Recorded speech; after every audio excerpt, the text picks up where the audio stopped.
So what was it? What was your drug of choice? Was it like, were you trying to escape? Was it like what did you start with? Start with when? When you first started recognizing that you were using, and you were using probably to try to mitigate some of the pressures of fame and all the wildness of your life. The first time I ever realized I had a problem was when I was 18. And it was Coke. Coke. Yeah. And what did Coke do for you? Because I had an eating disorder, I knew what it could do for me. And so I started... Curbs your appetite, keeps you skinny. Yeah. Yeah. And, and so that was it. And then I got sober for a few months and went out. And the problem was that's when I got addicted to pills and Coke together, Xanax, because I wasn't sleeping from the Coke and needed to go to sleep at night. So I would take a Xanax, but then I would stay up. And then I ended up liking the effects of both of them at the same time. I used to always think of Xanax as this thing that people did, just no big deal. Just, oh, you take a Xanax, you relax. Take a Xanax, have a glass of wine, relax. Mm-hmm. I had no idea how difficult those things were to kick until, well, two things. One, my friend Jordan Peterson got off of it, and it took him like a year, and he was in hell. And then talking to another friend, Hamilton Morris, who is a real chemist and really understands like the actual mechanisms of what these drugs do to your mind and your body and why it's so difficult to get off of them. But benzodiazepine, Xanax, and those type of drugs, those antidepressants or anti-anxiety rather, those medications are some of the most difficult drugs to get off of. Way more difficult even for many people than heroin.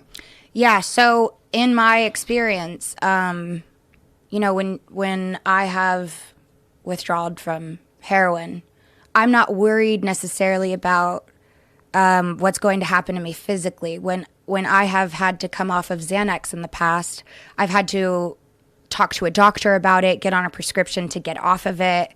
It's a whole thing because people don't realize that heroin...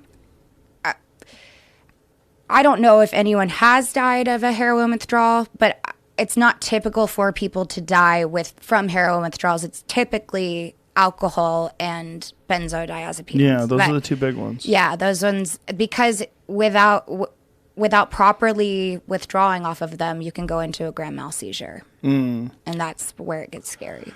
Whew, that's terrifying. The other thing that Hamilton was explaining is that it changes your baseline, that when you get on these things and it does alleviate some of your anxiety, but then when you get off of them, it actually accentuates your anxiety. So your anxiety, whatever you had before, is now elevated. So it becomes more difficult to get off of them because you needed them because you were trying to alleviate your anxiety. Now you get off of them and you're more anxious than you've ever been before. Right. So it's not even back to normal.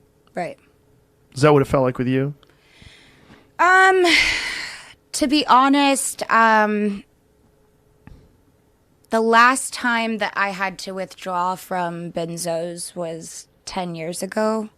I just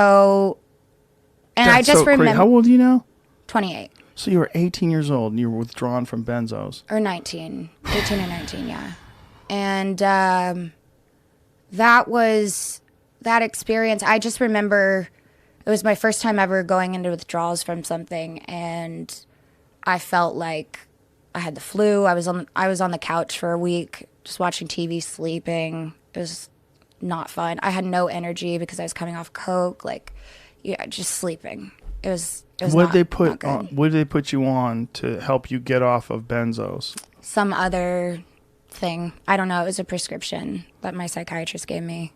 But did it help? It was supposed to help wean me off so that I wouldn't go into a seizure. It wasn't like it actually helped me, mentally or anything. Right. I don't think I even felt if it did have benefits. I didn't feel them because I was feeling so terrible that week.